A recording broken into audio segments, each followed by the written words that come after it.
Brigitte Lahaie, Sud Radio, c'est l'instant Sexy News. Alors Arthur Vernon, on retrouve Philippe Bruneau. Philippe Bruneau, vous êtes à la fois, je sais plus, psychiatre, anthropologue, sexologue, auteur de nombreux ouvrages également, dans lesquels vous faites aussi preuve d'imaginaire. Qu'est-ce que vous diriez, vous, sur notre imaginaire? Est-ce qu'on le développe? Est-ce qu'on peut le nourrir? Ou est-ce qu'il est plus ou moins inné en fonction de notre propre...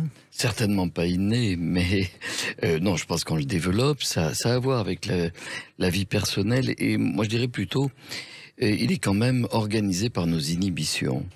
Parce que il y a et beaucoup des auditrices et des auditeurs qui peuvent se dire, tiens, j'ai des fantasmes. Mais il y a beaucoup d'hommes, notamment, qui ont très peu de fantasmes.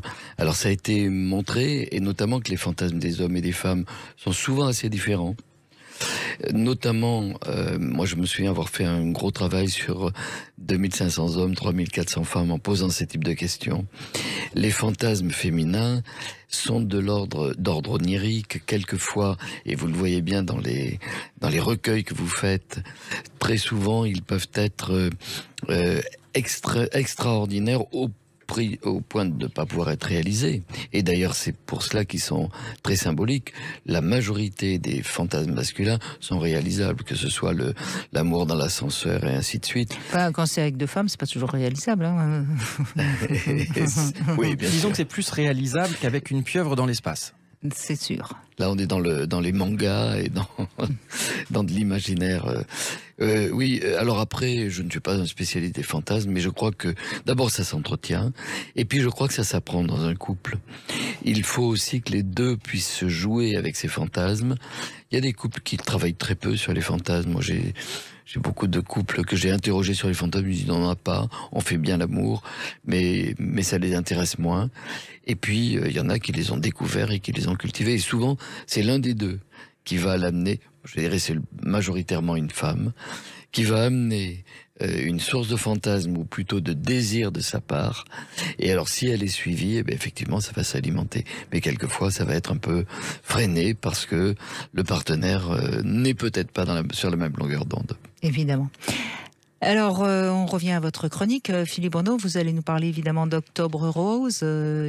C'est bientôt la fin du mois d'octobre, mais c'est vrai qu'on est encore dans ce mois d'Octobre Rose. Mais oui, Brigitte, et avant de faire cette chronique, je voudrais dire bonjour à un auditeur, parce qu'il écoute tous les jours votre émission. Et alors c'est très marrant, je dis bonjour à Eric, puisque samedi dernier, j'étais dans une réunion dont j'avais parlé ici, c'est-à-dire cet après-midi du couple à Tarbes. Et dans cet après-midi du couple à Tarbes, où donc des gens de la ville venaient débattre, parler du couple, eh bien est arrivé Eric, tout à fait sympathique, qui disait « J'écoute tous les jours l'émission de Brigitte sur mon tracteur, et c'est sur mon tracteur que j'ai entendu cela. Alors j'ai appelé mon amie Evelyne à Bordeaux, qui est venue, et ils sont venus tous les deux à cet après-midi du couple. Alors bonjour Eric, et continuez à écouter Brigitte sur votre tracteur. Bonjour à tous les agriculteurs, voilà. Absolument. C'est formidable. Qui font un magnifique métier, moi qui adore la nature, je les embrasse. Voilà. Et bien sûr. Alors, Octobre Rose, Brigitte, octobre se termine. Depuis quelques années, alors c'est partout en France, beaucoup d'initiatives sur ce mois de sensibilisation au cancer du sein, parce que quand il est dépisté très tôt, effectivement, on le guérit. Et en cela, il y a des procédés aujourd'hui. C'est un mécanisme, c'est une fête américaine, enfin une fête si on veut, la National Breast Cancer Awareness, c'est le mois national du cancer anglo-saxon. Ça existe depuis 1985, donc c'est assez ancien. Et j'ai fait cette réflexion près de Paris, à Montrouge, qui avait décrété, le maire de Montrouge a décrété sa ville rose pendant ce mois-là. Et je leur ai fait une réflexion sur la vraie nature du sein. Brigitte, alors je vais vous poser une question. Qu'est-ce que c'est que le sein? Comme toujours, vous savez, je vais venir devenir anthropologue et m'interroger à nos origines. Brigitte, une question très importante. Les primates, les chimpanzés ont-ils des seins? Les femelles des primates. Ils ont des mamelles, on va dire. Mais oui, mais est-ce qu'elles ont des seins? Non. C'est difficile à dire. Eh ben non. Ben vous avez raison. C'est-à-dire que les femelles des mammifères, en tout cas notamment les plus proches de nous, ont une sorte de poche de lait. Et d'ailleurs, vous la voyez, elle est pendante, qui est le long de la poitrine, parce qu'elle n'a qu'une fonction, c'est une fonction lactifère, nutritive. Et cette poche, alors j'ai vu aussi des photos, par exemple, d'une femelle chimpanzé qui allaite, effectivement, la poche est totalement gonflée, comme une poitrine féminine. Mais le reste du temps, c'est une poche qui est vide. Donc, on peut s'interroger, puisqu'elles vont avoir cette fonction. Par exemple, chez chimpanzés, c'est pendant 4 à 5 ans que dure l'allaitement. On fait le sevrage se fait un petit peu tard. Chez orang-outan, notre cousin asiatique, c'est beaucoup plus tard, c'est 8 ans. Donc, vous voyez que cette néoténie là chez les jeunes est assez longue. Et qu'est-ce qui va se passer chez les humains? Alors, il y a 2 phénomènes qui vont apparaître. Un, les seins dont on va parler, mais les fesses apparaissent. Tout à l'heure, Brigitte, vous parliez des fesses. Alors, comment sont apparus les fesses et les seins?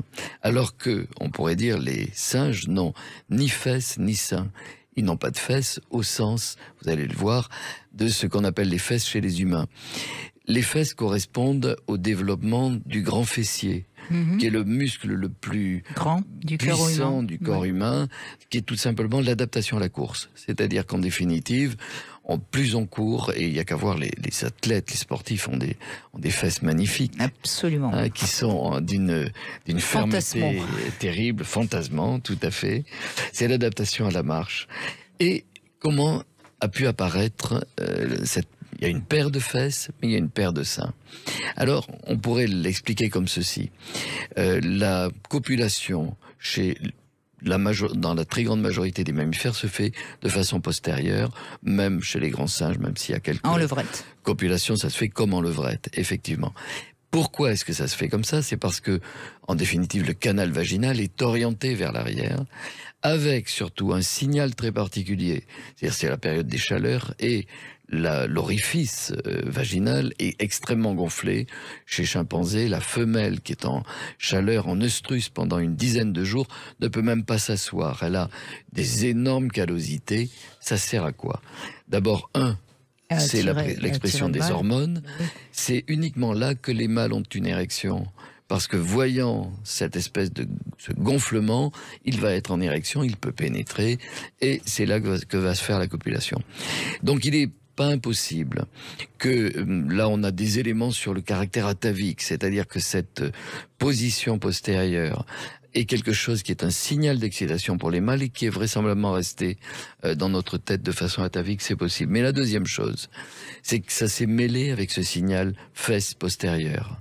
Et on sait très bien que le signal des fesses, tant pour les femmes que pour les hommes, c'est le signal le plus important au niveau de l'excitation. Alors qu'est-ce qui s'est passé? On s'est redressé, la stature est verticale, en même temps le canal vaginal va se positionner vers l'avant, bascule vers l'avant, et l'accouplement ça va se faire majoritairement en face à face. Eh bien, il va falloir un signal sur le devant du corps. Et c'est le grand éthologue Desmond Morris, le directeur du zoo de Londres, qui l'avait expliqué dans son Singe nu. Desmond Morris a dit: les seins sont en quelque sorte des fesses par le devant. Mais c'est très vrai. Vous voyez par exemple certains photographes qui ont fait de très près des photos de fesses ou des photos de seins, on ne voit pas, on peut ne pas voir la différence. Donc d'une certaine façon, les seins vont avoir une nouvelle fonction. Et là on voit apparaître ces seins avec une fonction lactifère, une fonction érotique. Pour certaines femmes, voulant par exemple préserver la qualité de leur poitrine, elles désirent ne pas allaiter, c'est un choix, et elles ne vont avoir qu'une seule fonction, cette fonction érotique. Mais on l'oublie tout le temps. C'est vrai qu'on pense presque tout le temps que les seins sont quelque chose de nutritif. Et je voulais en parler, bon, peut-être pas ici, Brigitte. Non, pas ici, je crois pas. Mais ça se dit très souvent. Et non, mais là où vous avez raison, c'est qu'il y a des femmes qui, à partir du moment où elles ont allaité, ne supportent plus qu'on leur touche les seins. C'est très vrai. Parce que c'est devenu en effet une fonction nutritive. Mais je voulais surtout insister parce que dans cet octobre rose, où on parlait de la prévention du cancer du sein qui est si fréquent, dans le caractère souvent délétère de la chirurgie, de la radiothérapie, de la reconstruction, moi je lance un appel à ne pas oublier la fonction érotique. Parce que bien sûr, souvent d'ailleurs, la fonction lactifère sera dépassée, les seins vont pas servir à cela.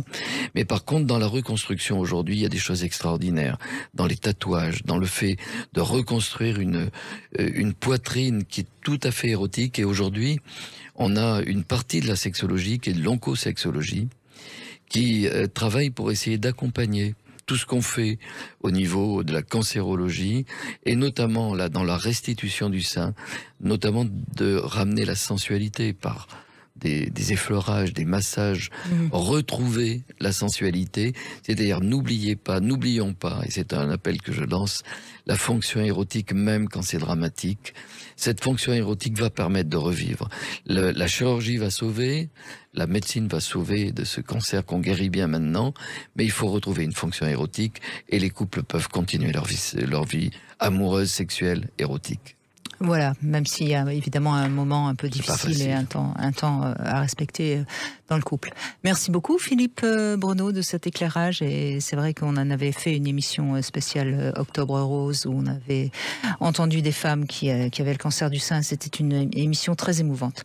Merci beaucoup. Peut-être une petite question à Philippe Bruneau, justement. Alors, j'ai trouvé ça super intéressant. Évidemment, j'aime beaucoup l'anthropologie, donc je trouve que c'est vraiment un récit là très, très intéressant sur cette explication du développement de la fonction érotique de la poitrine. Mais est-ce qu'on pourrait donc en déduire que, si on revient sur la comparaison avec les fesses, où on dit que les fesses, il y a un attrait un peu réciproque, en fait, des deux sexes, puisque les deux sexes ont des fesses, même si évidemment dans le cadre de la copulation entre guillemets par derrière, c'est surtout l'homme qui voit les fesses de la femme. Mais est-ce que donc dans ces conditions on est toujours sur une excitation visuelle du corps féminin avec la poitrine par l'homme, et on n'a pas eu donc de réciproque, c'est-à-dire qu'en gros on est dans une modalité où l'excitation masculine se fait davantage par le visuel, mais qu'il n'y a pas eu besoin d'un développement anatomique particulier pour qu'il y ait un effet miroir et une excitation sur... nous on jouit par l'oreille. Oui, exactement. C'est très vrai que l'excitation masculine est très dirigée par la vision. L'excitation féminine est multi. Moi, j'aime bien le mot de Lucie Rigaray. La femme a des sexes un peu partout. Elle jouit d'un peu partout. Et en définitive, c'est beaucoup moins focalisé. Mais c'est toujours pareil. Moi, ce que j'aime bien dans l'anthropologie, c'est qu'on revient toujours aux singes ou même aux mammifères. Et finalement, quand on regarde la sexualité des mammifères, c'est la femelle qui va exciter le mâle par sa vulve. Chez les chevaux, par exemple, c'est très très impressionnant. Elles envoient des jets d'urine quand elles sont prêtes à être fécondées. Donc, nous, qu'est-ce qu'on fait? Nous, on met du rouge à lèvres. Je veux dire... Il vaut mieux le rouge à lèvres que le jet d'urine. Alors, par rapport à certains de nos clients, c'est pas totalement sûr. Ils sont minoritaires. Quoi qu'il semblerait qu'on dégage une odeur presque perceptible lorsqu'on est en ovulation. Mais bon, on masque ça par des parfums maintenant. Non mais c'est vraiment très intéressant, et par rapport même aux commentaires liminaires que vous avez fait en indiquant justement sur les fantasmes qu'il y avait une beaucoup plus grande multitude de fantasmes chez les femmes par rapport aux hommes, on en revient exactement à cette explication qui fait que l'homme a peut-être moins besoin... Vous êtes des bourrins. Il y a moins de besoin, mais je vais paraphraser une petite phrase complètement hors de propos du président Macron, mais c'est la question de l'abondance en réalité. Pour l'instant, pour les femmes, ce n'est pas la fin de l'abondance. En réalité, les femmes ont une abondance d'hommes à disposition, ce qui n'est pas réciproque. Mais pas d'ovaires. Et vous avez une abondance de spermatozoïdes. Exactement, mais oui. Et donc, la réalité, c'est que la femme, elle a pléthore d'hommes sur lesquels elle doit choisir. Et donc, en fait, c'est elle qui va créer son propre imaginaire érotique pour ensuite pouvoir choisir parmi la pléthore d'hommes celle qui va correspondre. Mais ça, c'est vrai pour les femmes qui sont libérées sexuellement, mais qui sont la minorité. C'est ça le problème. Et pourtant, on y travaille, nous, à les libérer. Mais inconsciemment, inconsciemment, dans la réalité, et même si les femmes ne s'en rendent pas compte, ce qui est un truc incroyable, dans la réalité, les femmes ont le pouvoir. Ce sont les femmes qui, en réalité, peuvent beaucoup plus facilement choisir leurs partenaires que les hommes. Alors, je mettrais quand même un bémol important, Arthur Vernon, c'est que c'est vrai pour des femmes qui sont relativement jeunes, mais c'est plus vrai du tout pour les femmes qui ont passé 50 ans, parce que les hommes, généralement, sont plus attirés par les femmes qui sont encore fécondables. Et d'ailleurs, et donc, on voit bien que c'est pas si vrai que ça. Et d'ailleurs, il y a une multiplicité de formats de la poitrine. Il y a même des femmes non érotisées qui ont des poitrines totalement plates. On le voit dans des populations traditionnelles qui ne sont pas du tout dans cette dimension et où il y a une seule fonction. Donc, mais il y a beaucoup de réflexions là que vous avez évoquées, notamment le fait que le signal semble identique des deux côtés alors qu'il n'y avait pas le même appel, et là c'est pas résolu. C'est des pistes de réflexion en tout cas. Eh bien, on en a encore à apprendre et à dire. Merci en tout cas beaucoup Philippe Broneau. Avec et je plaisir. rappelle que vous pouvez vous procurer la bande dessinée L'incroyable histoire du sexe, qui est formidable, et c'est une nouvelle édition intégrale et augmentée aux éditions Les Arènes. Allez, on fait une petite pause et puis on va retrouver Sophie pour les questions intimes avec un peu de retard.